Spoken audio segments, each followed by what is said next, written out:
Hi, everyone. Welcome back to another episode of Chasing the Bag with Bade and Biyi. And Hello, this hello. episode is BV. exciting because we have our first guest on the podcast.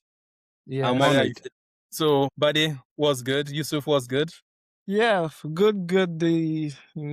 Just living life, going through the world and all the chaotic nature of it. And yeah, Yousif, it's great to have you. You are our first guest, like B said. I've been looking forward to bringing guests on board. And yeah, we're grateful that I'm you I'm honored I'm us. honored to be the first guest. Thank you for honoring our invite. I know that it took a bit to put this together, Mm-hmm. but yeah, we're going to have more guests on the show. This is the direction that we are taking the podcast. Young African entrepreneurs, change makers like yourself will be coming on the show. I'm making some connections here at Oxford. There's a few of you guys, even a lot of like Africans that are doing incredible things. It's just that people are very low key. That's one thing I have. Yeah, People are very low key. Evil eye. yeah. We don't want no evil eye. Exactly. It's that African thing. When That is Africans are doing well, like they want to, keep it under wraps, Yeah. They want to attract village people in Nigeria. Exactly. You gotta hide. yeah. So I'm noting a few people that I would like to invite on the podcast, and I'm sure with Yusuf's support we can bully them to come on the show as well. One Would person at a love time. that. One person at a time. Yeah. So Yusuf, would you like to introduce yourself to our audience? Yeah. My name is Yousif Yahya. I say I'm a Pan-Africanist. So Mm. you catch me with the Nigerians, I tell them I'm from Nigeria. Catch me with the Ghanaians, I tell them I'm from Ghana. But I'm Sudanese, born in Zimbabwe. I did some schooling in Kenya. I did some schooling in Saudi. And then I did high school in New York. I did undergrad in Pennsylvania. And then in 2018, I moved back to Sudan. And I was operational in Sudan until 2023 and moved to Cairo. And then from Cairo, now we're at Oxford. There's a Nice, number of nice. different locations that you've been in your, I Mm-hmm. mean, your lifetime, short life. So, I mean, how has the experiences in Africa, the Middle East, in America, how has it shaped who you are today? Yeah, no, I mean, I think different stages come with different things, right? Like it's how people view themselves in different cultures are completely different. So it kind of shapes the way on how you view the world. Yeah. I guess places like Sudan and the Middle East, it's more of, like shame is a big thing. So you have to be very conscious not to bring shame to everybody around you. And you go to a place like New York and it's like, you shouldn't care what anybody says. It's, yeah, you're open and Do your then thing. do your thing, like, and it doesn't matter who says what, you just got to keep going. But different places and at different stages, you think you need to be one person or fit in a certain box. But then it comes Mm. a point in your life and you're like, you know what? I can shapeshift. I don't need to fit or subscribe to one culture or one idea or anything like that. I can be all of these things. So it's a beautiful. Yeah. Yeah, that's really, it's really beautiful. And it also is kind of like segue to one of the questions like I had that I am also grappling with personally. You've chosen to focus on like Sudan, East Africa, and these are like, or even Africa in general, and some of the most challenging markets to do business, to invest your personal time. Has there been personal cost to these commitments? Have you ever questioned whether you're having the impact you want to have, and has it justified like the sacrifice you've been putting in? Yeah, I mean, I have this conversation with a lot of my mentors, and depending on what stage in their life they've left the continent, it's a different message, right? So those who have left after, like they've lived their whole life on the continent, and then at a later stage they moved abroad, they're like, don't waste your time there. You come here, you're able to operate. And then others who spent time abroad, they're like, keep one leg in, one leg out, right? But the whole Yeah, idea is that if not us going back and building the continent and building our countries and building and redefining who we are and retelling our own stories, I don't think it's justifiable.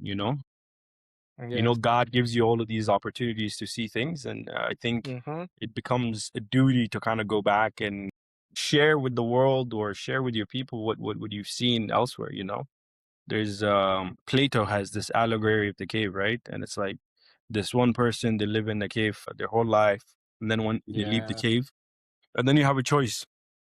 You either stay the rest of your life within the cave, or you go inside the cave and you try to tell people what you've seen elsewhere, you know? And you can either be cold crazy, you know, and they lock you inside the cave, or they're like, you know what, you leave, you never come back. You're not one of us. Or some, and slowly people might be like, oh, okay, we're willing to see the world the way you see it. So only time will tell. Yeah, absolutely. Like, you're so spot on that allegory. Something that I think I saw it very recently on social media. And once the person gets out of the cave into where there's light and normalcy, there's an initial blindness because in the cave it was all dark. You don't know what you don't know. Once you come out, they're just shit, and you get to adjust and say, okay, this is not normal. This is normal. But your own normalcy was shaped by the cave for so many years, and you see how things should be done, and you're thinking, this is good. Should I go back to tell them that that isn't the life? And if you even go back, it's like they can't understand what you're saying. So it's a very, very difficult in between to be. Yeah. Yeah. And I mean, they are like, give the cave its credit, right? Like, there's a lot of things you learn when you're in these environments, right? And it becomes very important to kind of give credit to a lot of the things that you've learned while you're in that. But the most important thing is to kind of change from a survival mindset, right? So once you leave in that initial blindness, you're still in survival mode. And when you are in survival mode, you miss a lot of the opportunities that come in front of you because you're still in survival mode. So you have to shift to a growth mindset in order for you to be able to capture everything that's coming and being thrown your way. So yeah. Yeah. I think you're spot on that because it's one of the things that I'm sort of personally grappling with. Yeah. Is there is a desire to kind of build here, away from Africa, away from Nigeria, away from home. But at the same time, home is home, you know. Yeah. It's like not only do you miss the people, miss the family, miss the culture. It's like personally for me, if I could choose a place to have the most impact, the most change, I think it is Nigeria, home, Africa that needs it the most. Yes.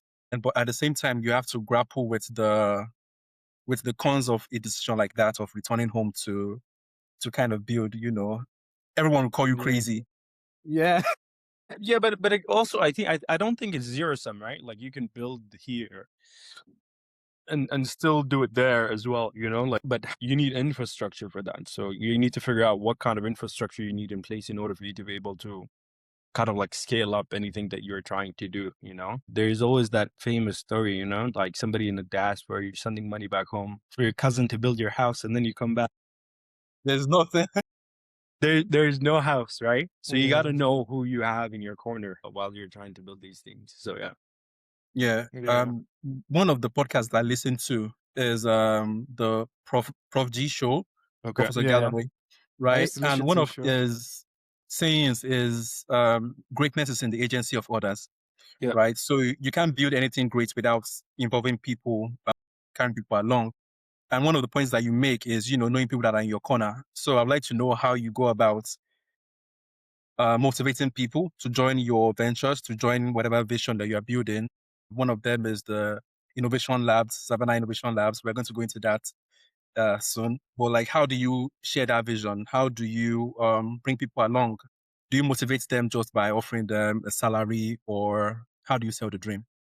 Yeah, I mean, to different people, it's different things, right? And in the beginning, it was like kind of you tell people, oh, do all of these great things, you can do this, you can do that, and then people are not moved by that, you know. Yeah. In this edition of Yousif, I came to realize by showing up authentically in all of the spaces that you hold as yourself, with all your flaws, you give permission to people to show up as truly who they are, right? So it starts from you. So if you're able to kind of break those barriers internally within yourself and then go out to the world with that, I think you send energetic invitations to people to kind of join the cause, right? Showing, not telling, right? And it sounds like a cliche when people say it, but once you start building and once you start having conversations with people, it shows up in different ways. So you got to make sure that you are grounded in your authenticity while you do all of these things.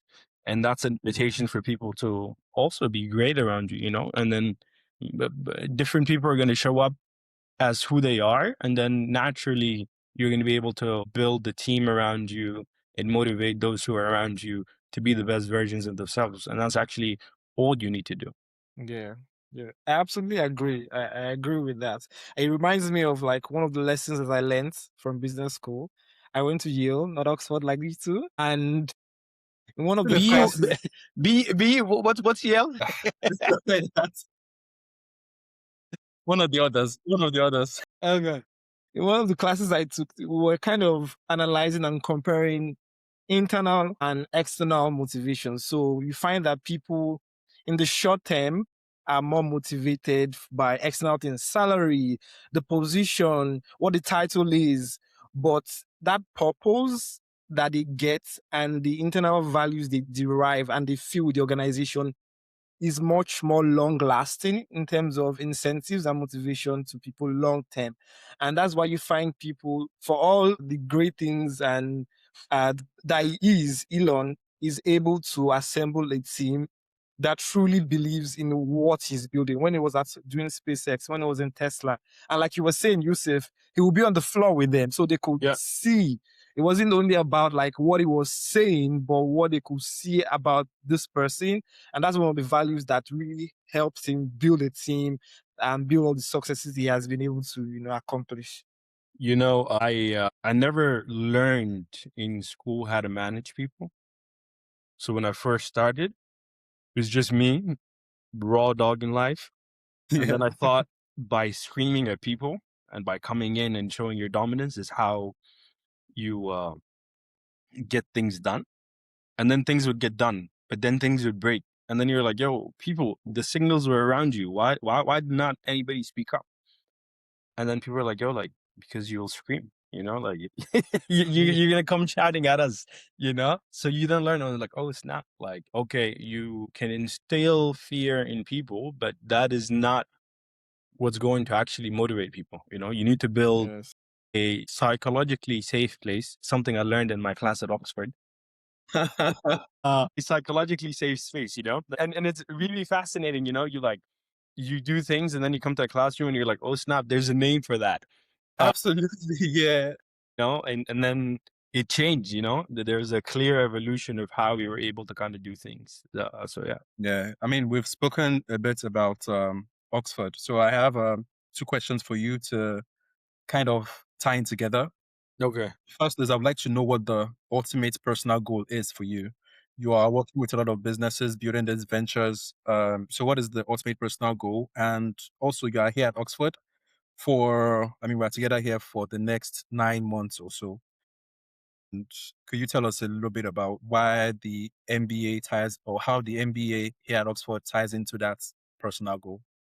Yeah, I mean, I think with the whole Oxford thing, it's like not a personal goal; it's more of a professional goal, right? And I've switched the way I look at my life in the sense that it was personal goals, but now it's like compartments, right? There's personal compartments and then there's professional compartments and all of these things, you know? So personal goal is to just live a happy, easy life, you know? And easy does not mean without hardship, you know, because I think hardship is what shapes and kind of molds men and women. In Islam, you know, when we pray, there's something, I mean, there's a verse you say, you know, like a daily verse that you have to say in each prayer. It's you ask God to give you or lead you to the path of least resistance. And I view the path of least resistance in relationships and in work and in everything else, you know, like when your gut feels right with something, then your gut feels right.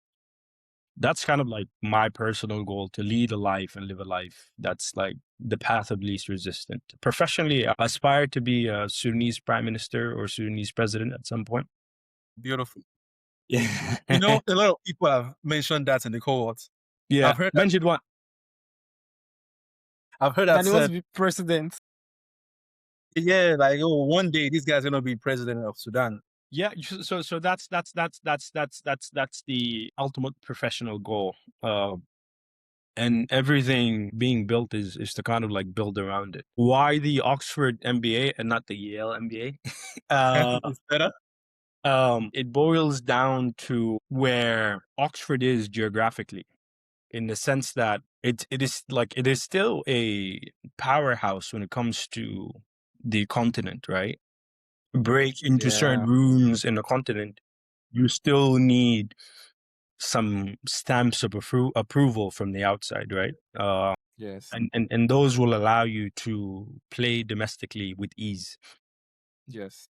So that's Oxford. That's why Oxford.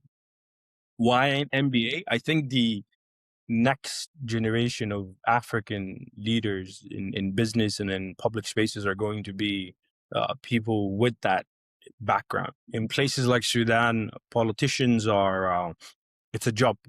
Yes. Like that's how they make their money. You know, you're a politician. They have career politicians in Nigeria as well. So Exactly. administration, years and years. But when once you trace it and you look at it, and I don't want to speak about Nigerian politics. You know, next year is election year, so I mean, speak on it. Speak on it. we'll stay away from the politics. But there's kingmakers, right? So, and these are Yes. usually business people who are actually putting time and resources behind a lot of these politicians in order for them to get their individual agendas across, right? Mm-hmm. But how about we put everybody else's agendas in the forefront, right? Because then Yeah. the pie is already big enough for everyone. So, but it's like, how are we managing the pie and how are we making the pie in order for us to ensure that everybody gets a piece of it, you know? And I think the best way to demonstrate that is by building things, you know, building companies, building organizations, building structures outside of the public sphere, and then taking that, you know? You show people like, we built things, I built things, and that's why we're able to kind of scale it. And also to build the financial cushion, you know, without a financial Yes. cushion, then you become easily corruptible, regardless of what or how your moral compass is. You know, you invite somebody who hasn't eaten in a very long time and you put them in your dining table and you say, hey, watch this food, but you can't eat it. Yeah. It becomes very difficult, you know? Yeah. So I want to eat on my own time, you know, and I want to be able to do that. And then at some point do that pivot, you know, we'll see how that goes. Yeah, that's a great plan. It's really it shows that you've actually thought it out in the sense that you are not just being overly or only altruistic. You've thought about your personal, motivations and what you need to be able to deliver, even when you have to just give back to the people. Yeah, Public because causes. you know, I used to and this is part of like you say, oh, Sudan and the Middle East, you can't, in some of these cultures you can't outrightly say, oh, like I want to make money or I want to be rich, you know. It's like no, it's frowned upon, right? Mhm. If you walk around the world saying, oh, I don't want that, but deep down you actually You that's the do? thing you want, then you're sending mixed signals to the universe, you know? Yes. And then you're like, why is my life not working as I want it to be? Well, you're sending mixed signals, you know? So the signals that you send out need to be very clear in order for you to start receiving what you're asking for. Yeah, that's great. So I actually started without reading your profile. I don't know. I think I'm just going to go ahead and read it. It is on the school's website, right? Yeah. So you are the founder of Savannah Innovation Labs and a venture partner at Africa Renaissance Ventures, working at the intersection of entrepreneurship, investment, and inclusive economic development in East Africa. And you have led initiatives across Africa focused on youth employment, startup ecosystem, market access in complex environments. Your work centers on mobilizing talents, capital, and policy to drive long-term systems change. That's a lot. That's a lot. I was just going to ask, like, how does it feel when you hear that read But out? just like when we started, you know, people say these things, I'm like, what? When, Is that when, me? yeah, when did this happen? You know, my bank account does not reflect that. And Bade, Yousif is actually the co-chair of our African Alliance as well. I'm co-chair of Africa Alliance. I'm the president of the Sudanese Society at Oxford. Yeah. The first Sudanese Harambean from the Harambe Entrepreneurial Alliance. So that's great. I mean, you are having the practice ahead of the presidency, right? yeah, I mean, just like I said, I mean, you do a lot of these things, and you don't stop to kind of look back, you know. And then one of the major things that I'm working on is kind of like you need to stop, you need to pause, you need to reflect on all of the learnings that has happened throughout the journey so far. Prior to I mean in order for you to appreciate it, you know, because other than that you're just gonna keep on going and going and going. Did I stop and reflect? No. But that's the plan. You just kept going. Yeah, that's the plan for this year. Yeah, I think that's one of the things that will make you do that reflection with the questions that we'll ask. I think the biggest maybe central piece of what Biyi read was your work at Savannah Innovation Labs. We want to go into your mind, into like what went down to the founding of that organization, and what was your motivation? What did you see? What gaps did you see? Maybe how has it been? Just generally doing that on the continent. Yeah, I mean, I wrote a document in 2013. I was still an undergrad, and it's still on my Google Drive. And I said, at some point, I want to go back to Sudan and build three things. I want to build an incubator. I want to build a fund, set up a fund, and I want to build a think tank. The idea is that the think tank would be kind of like publishing white papers to help the Sudanese government kind of look at some blind spots. It's a very rich country, but it's under-resourced when it comes to human capital. Sorry, I was just going to mention the World Economic Forum article. Yeah, my article just came out yesterday. His article just came out. Nice. World Economic Forum website. I mean, you can go into that as well, but sorry to interrupt you. So that was kind of the thinking at the time. But I was like, what? I was like 19, 20 when I wrote that document. I was like, someday, somehow, this is going to happen. And then fast forward to 2018, 5 years later, I had the opportunity to go to George Washington University to do my master's in international relations. And then I was like, this doesn't feel right, you know? I've been in the US all of this time, and then going back to school now for something that I want to build in Sudan doesn't make sense. So how can I do that? You know, what would be my claim to be like, oh, I want to build this after spending all of that time? Because again, back to my mentor stories, a lot of my mentors did that. You know, they went to high school in the US, they worked in the US, they did grad school in the US. And then at some point you look back and you're like, this is where my life is, you know? And I remember I sat down with one of my really good friends who I also consider a mentor. And he said, I was trying to get into investment banking in New York. And he said, if you have a vision for something, go implement it. You don't want these golden handcuffs. I was like, bro, you're wearing a Rolex, you know, you know, you're on the track to be you're on the track to be an MD right now at your bank, like, and you're telling me if I have a dream, go chase a dream. I was like, I want that Rolex, bro. What are you talking about? and I'm very thankful that he gave me that advice. You know, when he told me that, I was like, oh, this guy just doesn't want to help me. You know, I was like, it'd be your own people that don't want to help you. You know, but he actually helped me a lot by seeing that. So instead of paying my deposit to go to GW, I booked a ticket and I flew back to Sudan. Yeah, awesome. I know. I was crying on a flight when I was crying. Like, wow. I got on a flight, bro. I was crying. I was like, I just destroyed my future, bro. I was like, what the fuck did I do? You know? I was like, this is not it. You know? Like, I just threw everything out. And I had family in Sudan. You know, my dad was in and out of Sudan. My brother was in Sudan. My mom was in Sudan at the time. And all of them were like, are you crazy? You should stay in the US, you know, get your papers, you know, get a green card, get a passport, do all of that kind of stuff. But it wasn't calling for me, you know? Yeah. And I remember when I got to Sudan, the dollar was like at 20 or 30. $1 was 30 Sudanese pounds. Within a week, it jumped to 55. My boys were like, you brought the curse upon us.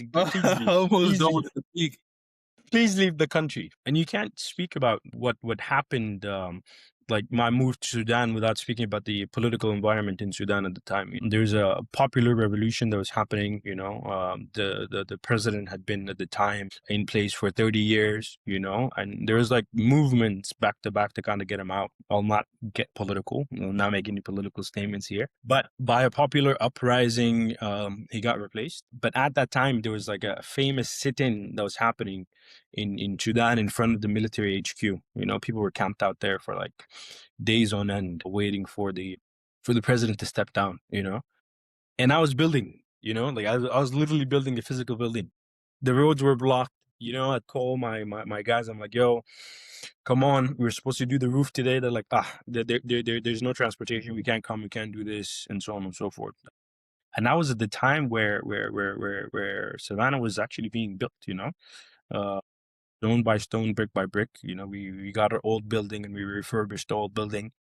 If you go to the Savannah Instagram page and you scroll all the way in the bottom, you will see the old, you'll see all the way down. You'll see the photos of the building. And when I went and I said, "Yo, I'll build it here," people were like, "Yo, are you crazy? Like this is a dumpster. What are you doing?" I was like, "I have a vision for this place. Let me go in. Let's see how we can clean it up and how we can do it." And the rest was history, man. Just built it out. Yeah, I think taking the first step is often the scariest. Yeah. And once you take it, everything just becomes, it doesn't become easier, but it becomes less burdensome in the sense that you've crossed the first fear, the most significant one, and it just follows. I think, yeah, it's the same thing that I had after I finished my MBA. Everyone was getting jobs, investment banking, half of my class are consultants. Everyone was going tech, investment tech. I'm like, okay, I want to do entrepreneurship. I was like, okay, is this what we really want to do? Where do you want to do it? But once you start, the universe just hears you and opens the door for you. And just as you take a step, it keeps opening. But yeah, beautiful story. Yeah. I mean, and you put it rightly so. And it's like, again, it might sound cliche to somebody listening, and they're like, what? What do you mean do when doors will open? But as you take that leap of faith, then like the way is going to start showing itself for you.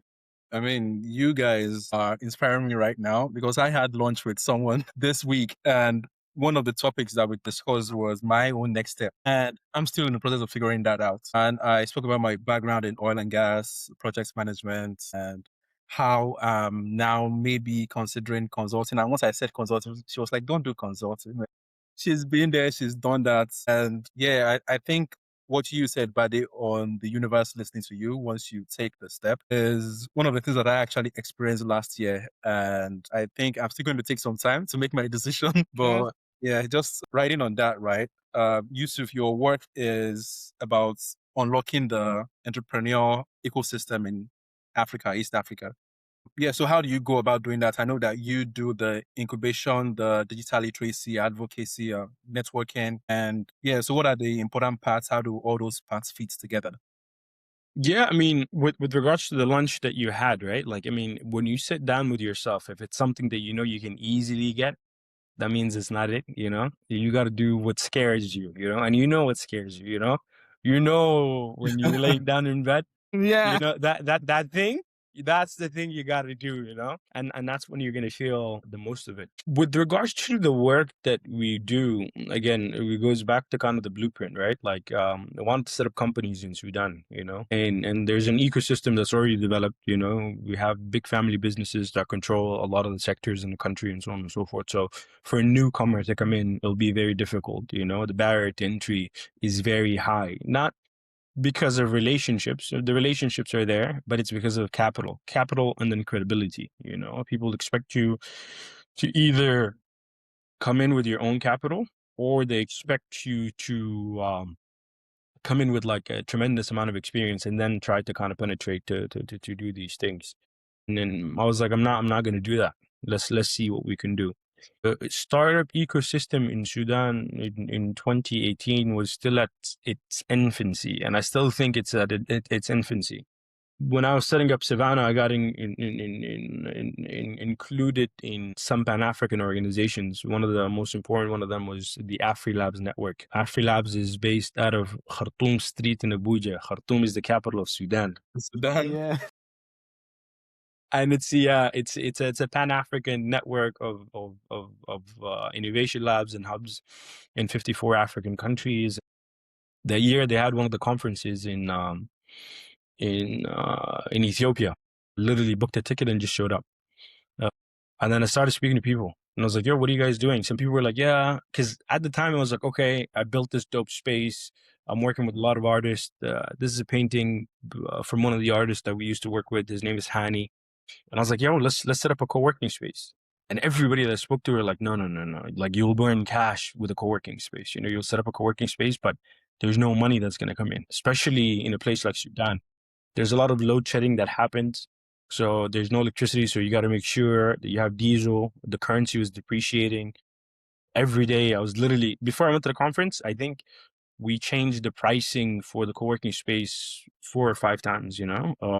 And we like, it wasn't breaking even. It doesn't make sense, you know? You price at something and then the fuel price jumps up and stuff like that. So it becomes very problematic. But back to the ecosystem thing, the ecosystem has been in its infancy because of U.S. sanctions for the most part, right? So Sudan had sanctions on it from the U.S. Since the early 90s, and what that meant is that you couldn't transact with U.S. dollars. PNB Paribas, the French bank, got fined $13 billion for doing transactions with Sudan. So that scared everybody from Sudan. So the main pillar of any ecosystem, which is funding, was not there, you know, like private funding. The ecosystem in Sudan is plunged with grants, you know, a lot of grant money that comes in, and then you turn a lot of people into grant entrepreneurs, you know. And it's very siloed off. Grants are good to get you from 0 to 1, but Yes. if the grant is there from 0 to 5, then you're a grant entrepreneur. And this is what you're going to continue to kind of do. And this is why, like, at this moment, I'm really thinking about what the next move is going to look like, right? Because we were operating off of these grants. We weren't receiving grants, but we were getting paid to disperse grants. So then we become part of the problem, and then we're not solving a real issue. Talent is siloed. So usually you find the techies hang out with the other techies, the marketing people hang out with the marketing people, but that intersectionality was not there. So that's where we decided, we were like, okay, sounds good. Let's start hosting digital literacy trainings, you know, boot camps and hackathons to kind of start bringing new ideas. There were a lot of beautiful ideas that would come up, but again, the funding pipeline was not there. You know, you try to source funding for it, and people hear Sudan, they're like, Sudan, no, no, no. You know, like this is not it. And if you know Sudan, you know that it's a very promising country. There's a lot of things that are needed, but Yeah. for the investors, it was not attractive at all. So we continue to do our incubation programs. We continue to work with micro businesses, and they're not where we want them to be. But for me, going back to the blueprint, the whole idea was, how can we get exposed to the ecosystem? How can we understand where the opportunities are at? Who's doing what? Who's doing where are the gaps? So it's kind of more of the market research in order for me to kind of understand what the next phase is going to look like, as opposed to that being the end goal, just incubating a lot of these businesses. And again, because of the sanctions, there's not a lot of tourism that's coming into the country. Sudanese people were not going and getting exposed to a lot of the neighboring countries in Africa, where ecosystems were thriving like at a higher pace. So if you did not experience Money Point, if you did not experience what Flutterwave was doing, if you did not see these things, if you were not in these rooms, then it becomes very difficult for you to build replicas of that, right? Like, I mean, entrepreneurship is about like replicating things and localizing them. Some of it is innovation, but that's just a small sector of things that people are going to create new things, but nobody like rebuilt or took the old bike and then they just customized it to kind of fit their needs, right? And that's what we're looking at. I mean, great point that you made about experiencing other ecosystems, because, you know, we can speak about the PayPal mafia in the US, or even closer to home in Nigeria, I think from Paystack as well. Yeah. There are The lots Paystack mafia. entrepreneurs, great businesses, great ventures that have come out of that ecosystem of the early workers at Paystack, the early guys at Andela. So when you talk about Chowdeck, for example, the logistics and food delivery, a lot of Mono, and I think just a lot of businesses that have come out of that. And another thing is I think the experience in Africa, even while it might be different, is quite similar, the problem of power, looking for power. We know all those stories, all too well. Trying to source for petrol, trying to source for diesel to power your businesses, as well as the currency fluctuations. It's just hard to deal with all of that. The focus of your businesses at Savannah is youth and women-led ventures. We know that Africa has the largest growing youth population. We are the future, literally. There's no way about that. So I want to know what you think is the next phase, like the next thing for the youth to do so that we don't repeat the problems of the past, or scale these hurdles that we are faced with. One of the things is the leadership or the current leadership that we're experiencing, right? So what role does, youth-led entrepreneurship or women-led entrepreneurship play in that sort of revival of Africa? Yeah, I think we like people in Africa don't need to be taught how to be entrepreneurs. The guy selling on the side of the road is an entrepreneur. Like that hustler mentality and the hustler mindset is already there. Yeah, but it's just a mindset shift, especially in a place like Sudan. If you look at who has the most followings in Sudan, it'll probably be like a military leader or a singer or something along these lines, right? There's a clear role model problem within our societies that we need to shift, right? Yeah.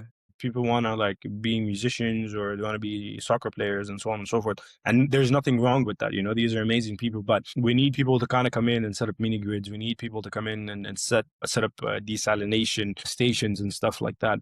And the main point for me was that, yeah, people say they come to Savannah to build their businesses and stuff like that, but mostly people come for a mindset shift. They're in a lot of rooms and in a lot of situations where they're told these are the rules, you need to play by the rules.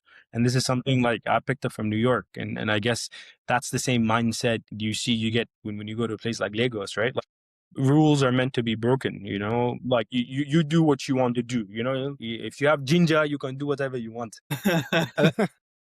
So how can you bring that mindset into people that you're not your current situation, you're actually more than that, and then whatever you set your mind to, you're actually able to kind of achieve.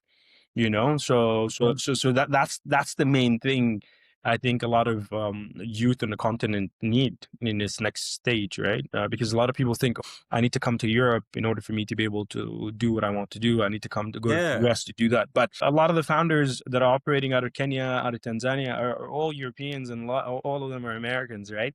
So you have to see what these people are seeing, you're leaving your country to go work for a lower rate somewhere else while somebody's coming in and capturing that market.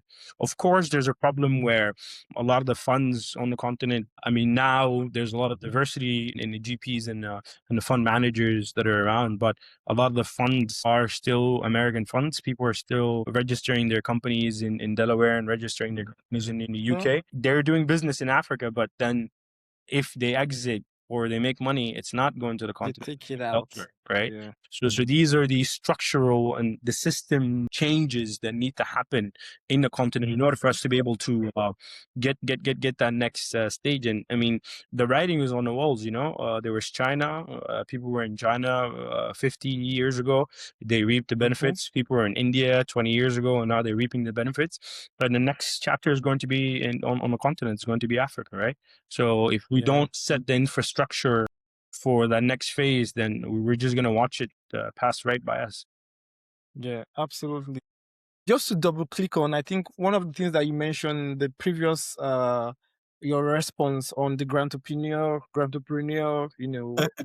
thing in Sudan. In your opinion, it would seem that for a lot of these entrepreneurs who are there, they have access to capital. And capital, I think, is one of the issues that African founders have issues with, so getting access to funds to invest in them.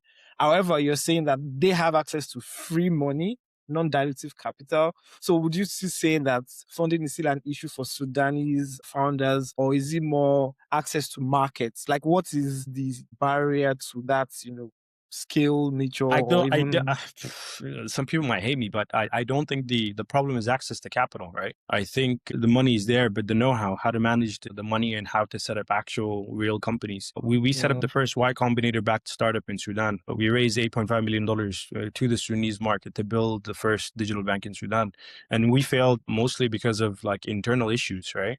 But we did not have the right contracts between the co-founders. The company structure internally was not what it needed to be in order for it to scale, right? If you spoke to a lot of our early investors, a lot of them were African funds. The market is there. We had access to the market. The talent was there. We had access to all of that. But it's just the governance was lacking in a lot of things. So I think it's a governance issue and it's a muscle, discipline is a muscle that you need to kind of build. But with back to the whole grand entrepreneurs thing, if I'm getting free non-dilutive capital and I know I can go pitch to Biyi next and he'll give me the next 50K and then I'll come to you and you'll give me the next 50K and then I'll be recycling. My market is not the market. My market is not the actual consumer that I'm supposed to be solving the problem for. My market then becomes a lot of these NGOs that are Grants. the grants that I'm getting, right? So the market is there. The access to the market that you speak of, it's a different, complete market that people are talking about, and a lot of the people that come in and disperse a lot of these grants, a majority of them don't come from investment backgrounds or understand what it takes to kind of actually build a business. They've never built a business before in their lives, and they're advising people on how to build businesses and so on and so forth, right? Like I had a board of advisors, all of them built businesses before, and I tell people like I can if I had a talent, my talent is to connect you. Tell me who you need to talk to, and I'll put you on the phone with that person, right? But before I even built a business, I can't give you like any advice on how to build a business. But now we've built businesses, we built businesses that failed, and again back to that whole cultural thing. Where we come from, it's not okay to say you failed. If you failed, you go on the shelf. It's done for you. But elsewhere, when you fail, it's that's a claim to fame. I had a startup, it failed, and people probably wear that on their shoulders. So kind of changing a lot of these mindsets for a lot of people to be able to understand that that's the only way you're going to learn. But you're not going to do a 3 months program, get a certificate that says, oh, you finished your entrepreneurship training, you're now an entrepreneur. You go on LinkedIn and you tell you're a CEO, you know how many CEOs add me on LinkedIn every day? And I look and I'm like, yo, bro, like you literally just graduated 2 days ago, in not to discredit anyone. I mean, after I graduated, I did a couple of jobs, and then I set up my business. I had some business exposure. I had some things going on, but I wasn't a CEO day one, and I'm not a CEO right now, like I surround myself with CEOs in order for me to learn to get to that point. But when I sit across the table from somebody who's 25, 26, egos out of this world. It's not to put anyone down, but it's just like, like life has not humbled you yet, in order for you to be able to move forward. And those are like, in the beginning, you look at those people and you're like, damn, bro, like he got to figure it out. But then when you go and you meet the people that actually did it and actually people actually made it and you sit down with them, you're like, oh my God, these are the most beautiful souls ever. I joined Harambe last year, 2024 cohort, 2025 cohort. And before I went to the Brent Woods to sign the Harambe declaration. I was kind of a bit nervous. I was like, oh shit, man, like, E from Flutterwave is a Harambean. Zach from Launch Africa is a Harambean. Idris from Loift Inc. is a Harambean. And I was like, all of these people are like sharpshooters. I'm going to go in and I'm going to get shooted alive, like, what is my claim to fame, Like, it's going to be all type A's.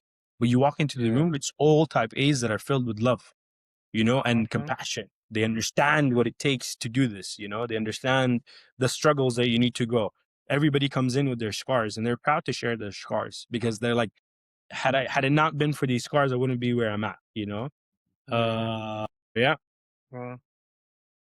Yeah, absolutely. That's awesome. So just to pivot a little bit to, I think African Renaissance Ventures. So you are a venture partner. I was a venture partner until earlier. Where?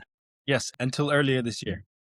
Oh, okay. So how would you describe your work there? But so, I mean, again, African Renaissance Partners was born out of the kind of need for local African capital to invest in local startups. It's interesting. One of my mentors is the GP of Africa Renaissance Ventures now, and it's funny the story how we met. So part of the stuff that we were doing with AfriLabs, we got connected with something called I4Policy. I4Policy Alliance is what helped draft the Ugandan startup law. It still hasn't been signed into law, but they helped bring in the Ivorian Startup Act in Nigeria as well. So these were the key people, and we were working with them. And then I go back to Sudan and I send an email to the Ministry of Finance and I'm like, yo, let's do something. And they literally respond in CC. They're like, these kids might have something interesting. Somebody should go speak to these kids, right? And I'm like, yo, bro, that's mad disrespectful. Yesterday we were sitting with the Minister of Telco in Rwanda, and now you're saying these kids are doing these things. So fast forward 2022, Savannah got hired by Tencent, the Chinese company, to do a market research on mobile payments in Sudan. They wanted to launch cheap headsets that had authorized and pre-regulated mobile wallets. So they wanted to come and sell you a cheap phone, but it already had a wallet, and that's how they wanted to dominate the market. And then COVID came. And then when that happened, they just died. We just had research that we've done to these people. They paid us a lot of money to do this. I remember, yo, bro, I flew to Kenya, bro. I had an amazing, it's like, well, I'm getting paid, baby. And then they never came back. Wow. Yeah, they never came back. So we had a ton of research, and their IP and agreement with us expired, and now we can use the information. And then I flew to Dubai. I met some friends, and I was like, yo, this is it. There's a fintech that can be created in Sudan. They were like, actually, we just helped a couple of West African fintechs get into YC. We know the template. Let's join forces and let's set up a startup and let's do this. And then that's when Bloom came to be. So Bloom was supposed to be Sudan's first digital bank. We had like 1,000 active customers, but we had 100,000 people on the wait list. We raised $8.5 million to be able to do that. We got the first EKYC approved in Sudan. We did the first integrations with the Ministry of Interior, but then that collapsed. Egos got in the way. There was no governance in place and so on and so forth. But in parallel, there was a transitional government that came into place, and they were supported by the World Bank. And they said, hey, we want to lift subsidies. Before they lifted the subsidies from you guys, they did it with us first. You should always look at your neighbor and see what's happening to your neighbor. You know what's happening to you next. And they were like, in order for us to mitigate the shock, we need to give $5 per person per household in Sudan. How are we going to do that? So we did a hackathon at Savannah. We brought amazing young men and women from different universities in Sudan, and they helped plot out what that might look like. And then they said, we like it. Come to the Ministry of Finance and help us run this. So I joined the Ministry of Finance. And the guy that I used to work with, his name is Bade and Biyi. He's the GP of Africa Renaissance Ventures. That was before Africa Renaissance Ventures had happened. And Magdi was one of the earliest angel investors in the Sudanese ecosystem, He was investing, giving people safe notes in order for them to kind of start and grow their businesses and so on and so forth. So he had his eye and passion for the Sudanese startup ecosystem from very early on. And then we'll save you some boring details, but the contract expired with the Ministry of Finance, and then before the project got rolled out, a coup happened, or some people might say a resetting of the political scene in Sudan. And then Magdi left. He went back to the US, and he hit me up and he said, yo, I'm retiring from the World Bank and the IFC, and I want to set up a VC fund, and I want you to join me in order for me to be able to kind of set this up. We'll have an East Africa mandate. Sudan will be in it. You can run the Sudanese market. So I was there very early days, registering the fund, who we're going to be fundraising from, and so on and so forth. So I've seen that from the early days of it, and then that's how I became a venture partner at ARP. I had a relationship with Magdi at the Ministry of Finance, and then when he went on to his next thing, he brought me in with him. So I have a question, actually. That's fine. Yeah. So for me, you went through the process of starting the fund, and a lot of entrepreneurs, don't always see the other side from the VC standpoint. You know, like VCs actually have to go and sell themselves to LPs as well and raise funds. Like entrepreneurs also go to them. Like, how was that experience being you've been on the entrepreneurship side with Bloom raising money and now raising money for the fund, like the African Alliance Fund? Was it different? Very different and very difficult, right? So I mean, in as an entrepreneur, if you have a convincing idea, people would invest in the team, you know. But we had people who were ex Goldman, ex Barclays, ex British American Tobacco, NCI, you name it. We had all the names. So people like that. People saw that we understood the market. People saw that we had the contacts we needed in order for us to survive in our market, and they invested in us. And these were people from outside of Sudan, but understood what it takes to build a business, and they've seen a business model before. But to raise a fund, the whole idea was that we wanted capital to be purely Sudanese and African from the continent and diaspora. But that's restrictive. You go to uncles and be like, "Hey, uncle, what you invest in this fund?" And it's like, "What is this fund?" We're like, "Oh, it's a venture capital fund." It's like, explain to me. What is that? He's like, "Yeah, well, you come, you lock in your money, you know, for 8 to 10 years, and then a startup will exit, and you know, something like Flutterwave, and then you explain what Flutterwave is, and you can make, you know, 100x your money." And he's like, "This is a Ponzi scheme. Get away from me," you know. So it's a very hard sell to an ecosystem that did not have it. So you end up trying and having to educate a lot of people to kind of do that, you know. And the fund economics on the continent are completely different, right? Like we set up first and we said we want to set up a $5 million fund, and then you find out that $5 million fund in the fund metrics, it's 2 to 20. So small. You charge your there's 2% on the money that you that they're investing in you in order for you to be able to run the business, right? And 2% of that 5 million annually is like $100,000, right? And if you have a team of 4 or 5 people, that math doesn't work, you know. I mean, absolutely. The 20 or 10K per person, and then it doesn't make sense, right? So, but in the beginning, it seems like it's doable, but once you get into it, you're like, needs to increase. So you find that a lot of the time then is spent on fundraising instead of deploying, finding businesses. While you're fundraising, people are like, "Oh, so where's your pipeline?" So now you have to find pipeline in order for you to be able to do it. You'll need to vet that pipeline. And I think when Bloom failed, it was just a miserable time in my life, right? It was like, "Oh, we worked so hard for this." But once I got into African Renaissance, I was like, "Oh, snap.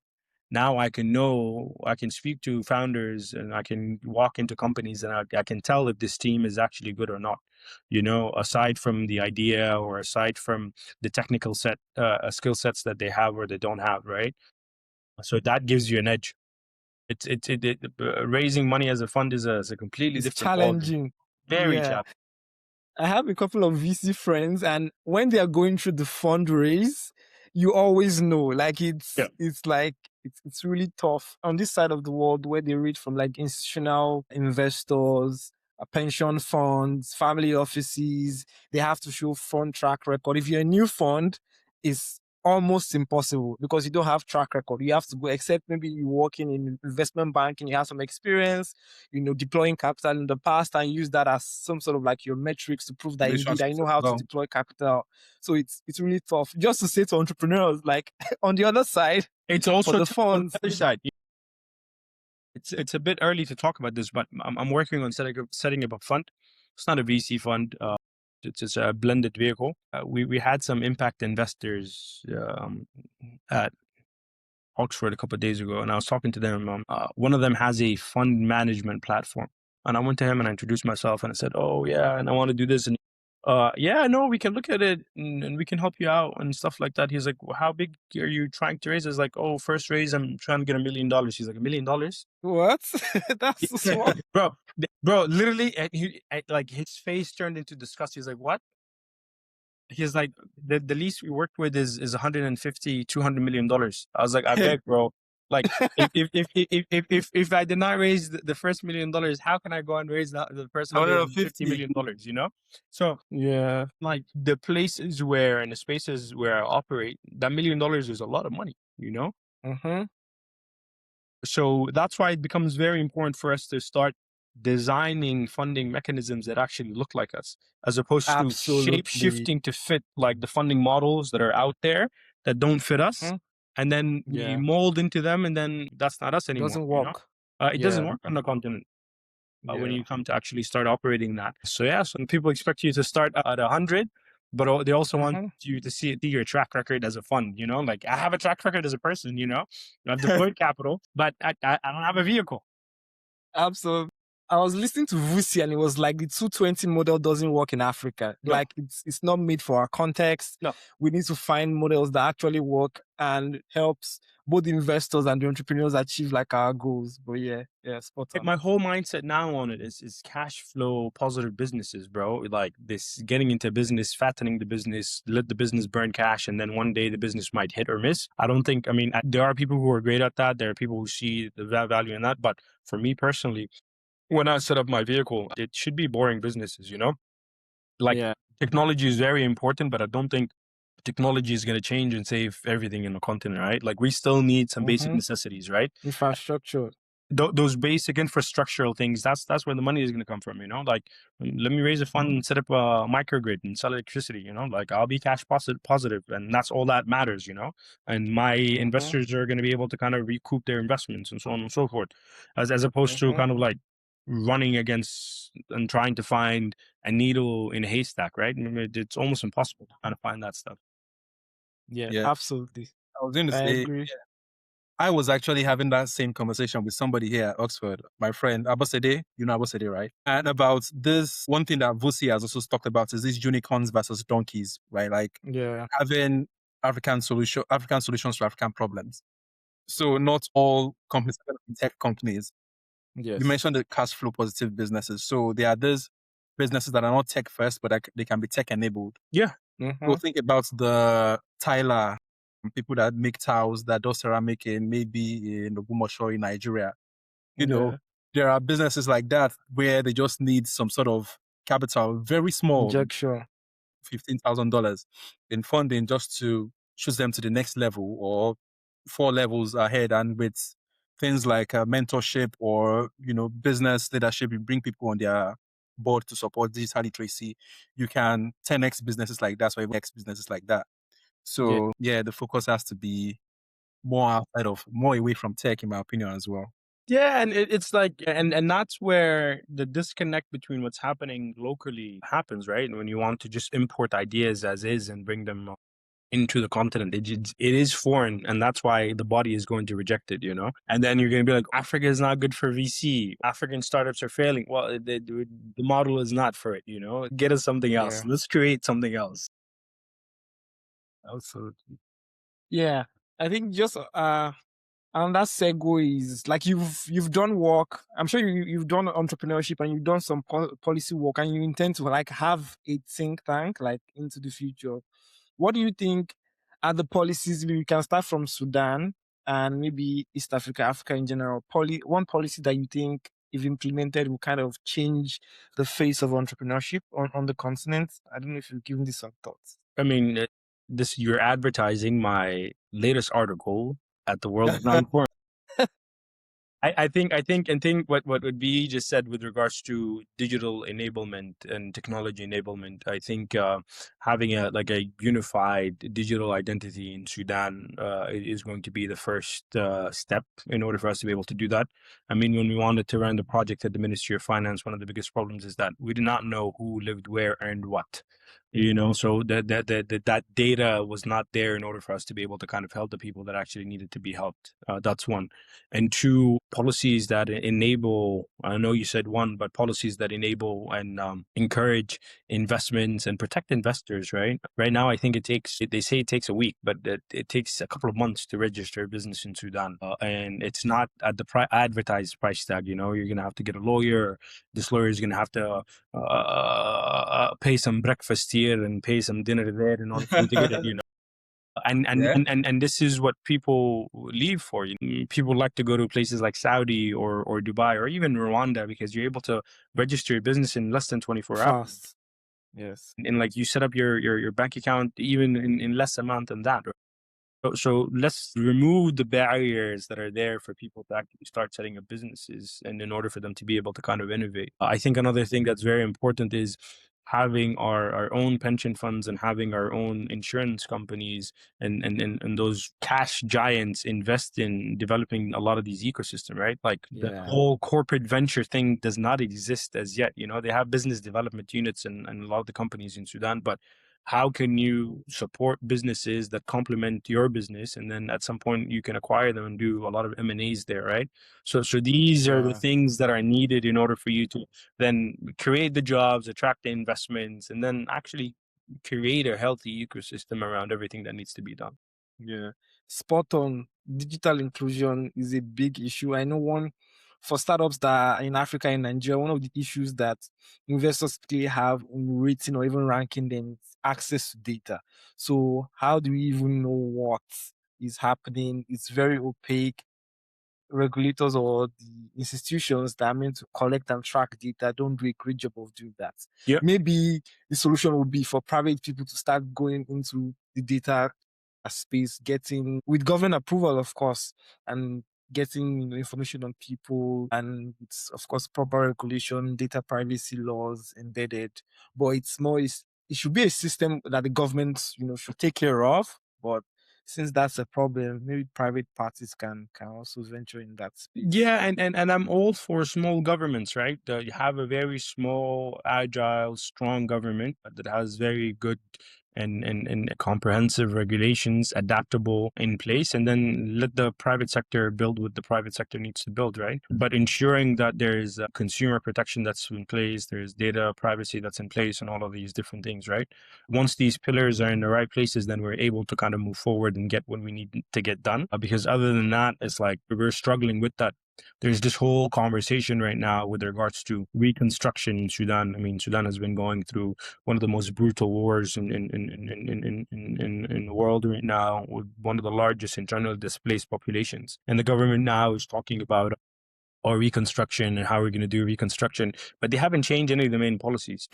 Who are you inviting to reconstruct what if it still takes Same thing. months on end in order for people to register businesses? If there's no transparency, if the government doesn't have actual data on who's where when, no investor is going to come and do that. So this is where you need kind of people who are in the private sector to start advising government on what is needed. I keep telling people in government, like, bring these investors, bring these private equity funds, sit these people down, be like, we want you to come in and invest.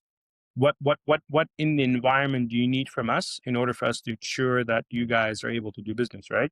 And of course, the government can put clauses in there, training local capacities, creating jobs and all of that kind of stuff. So it's not just an extractive way of doing things. But if that first step is not there, you don't know. If you don't know your client, then you got to go back to the drawing board. I think I'm going to link your article to the description of the podcast for anybody listening. It is on the World Economic Forum website. And you made, I'm not done reading it, you made a reference to the NIN that we have in Nigeria, and how that has actually recognized the banking system and the tracking, the BVN, and how, that has helped in, tracking transactions, moving cash around, and how entrepreneurs are using that to, build businesses. So it's quite...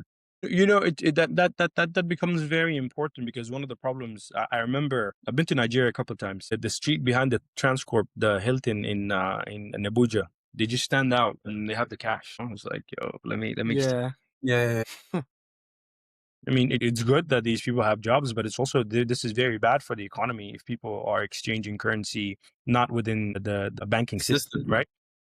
So if you don't know who has what when, of course the government can abuse that information, right? And I'm not calling for a government to abuse such powers, but in order for the government to build a healthy economy that ensures equitable opportunities for all citizens, it becomes very important to kind of have like control over the monetary policies and the monetary flows within the economy. When I told you when I got into Sudan, I guess the dollar was at 30 pounds. When I left Sudan because of the war in 2023, the dollar was almost at 2,500. You know? Oh, the dollar in the early 2000s was one US dollar was 2 Sudanese pounds. So in my lifespan, it went from 2 Sudanese pounds to 2,000. 2000X. You know, and yes, the political environment changed. We lost a lot of the oil revenues that were coming into the country, but when the oil revenues were there was no foresight to invest in infrastructure for the future. So when that resource is depleted, then we know what's going to happen next, right? So that's where these issues come in. Yeah, absolutely. So we're wrapping up now. Yeah, I think in closing, Bade, do you want to ask Yousif another question? Yeah, so I have, like, in closing, I have rapid fire. Okay. Ooh. Some rapid fire questions that, it's like in 30 seconds or maybe 1 minute or less, just go through. What's the best business advice you've ever received? What's the best business advice I've ever received? Never take business advice from somebody who's never built what you're trying to build. Okay, that's good. Are you a morning person or a night owl? My morning person, or I just had a child, bro. I'm neither. Whenever I get my 2 seconds, I just get it. You just get it. I just get it. But historically, I was a morning person. Okay. I used to run in the streets of Khartoum early in the morning, and I have videos of all of these stray dogs that would run with me. Yeah. One app you can't live without besides Instagram, WhatsApp. Bro. Instagram. Oh, so you're an Insta guy. Okay, okay. On Instagram, stay flexed. Yeah. The cryptocurrency, do you think is a revolution or do you think it's a distraction? MBA answer. It depends. Depends. Final one. Public markets or private equity? Private equity. Nice. I mean, the goal is to go and buy third and fourth generation family businesses, slap some technology on them, optimize them, and watch the money flow. Absolutely. I agree with that. So two from me. One, in our past few episodes, we've kind of focused not wholly, but like huge portions of the episodes have been on AI and the revolution. So in the quick fire sense, what's your thoughts on AI? And just in closing, who would you like to see on the podcast? Yeah. I think it's an enabler. I really love it. It saves me a lot of time, The things that I used to take days to do, I'm doing in like minutes, bro. But also with that, it gives you this facade that you have a lot of time. So like I'm summarizing documents, I'm taking minute notes, and I'm taking 1,000 meetings a day. There's no time to go back and look at all back and go by those notes. Who would I like to see? Ibrahim Sanga. He's the founder of Silverback Holding. He's the guy who brought NBA to Africa. He's one of my mentors. And he has his own podcast as well. He's one of the early investors, and also he invested in Flutterwave. He invested, I think, in Paystack, and he invested in Waymo. And in the recent acquisition, I think it's a Nigerian company that bought Waymo, right? What's the name of the company? Hold on.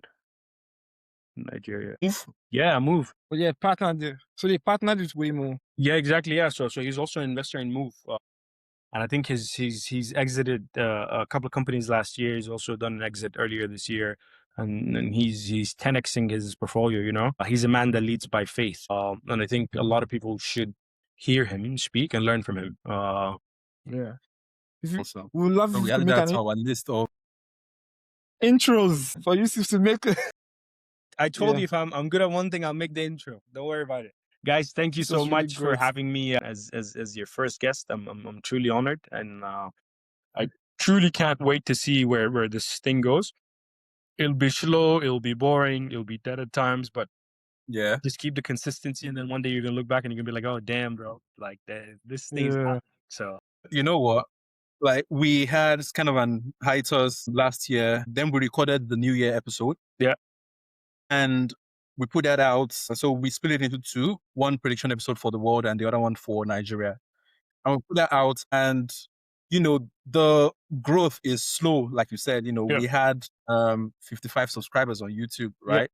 And then we put it out, and one day I just opened the YouTube Studio app, and we had 10 more subscribers. And it's like, that Bro, that's exactly how it happens. It That's snowballs, and then you get the right people in, and then you just capitalize on their platforms as well, and then you watch it Yeah, from there. Yeah. absolutely. Thank Thanks you for so coming much, on the podcast. Yousif. Yeah, thank you guys for having me, and we look forward to hosting you in the best university in the world. Don't worry, Yeah, I'll be but coming. I'll be coming to Oxford. Yes, and we'll be waiting for you. Yeah.